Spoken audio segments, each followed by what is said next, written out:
Kiev City Hall finally came to an end after weeks of negotiations between the government and protesters. It is two steps. Both sides made a step towards each other. Both sides made a compromise. As the activists vacated the building, they vowed they would be back if the government did not stick to its part of the deal. We only want a peaceful revolution. We don't want violence, but if we're forced into it, we're ready to fight back the occupants. It has been 2 months since the demonstrators swept into the city hall. The deal for protesters to leave was agreed after the government said it would drop all criminal charges against anti-government activists, a gesture to defuse the ongoing political crisis that has paralyzed the country and left the president, Viktor Yanukovych, considerably weakened. But while the amnesty struck a conciliatory tone, some activists were unsure of how the future of the protests would play out.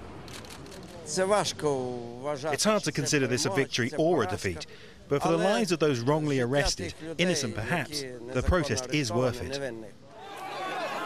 The protests erupted in November last year following President Yanukovych's decision to abandon a trade pact with the European Union and instead seek a bailout from Russia. While the pullout from City Hall indicates a new phase in the situation, it may not signal the end of the demonstrations just yet. While support for President Yanukovych remains popular in the east and south of the country, the protests triggered off a broader movement for greater human rights and less corruption in the country. How the next phase plays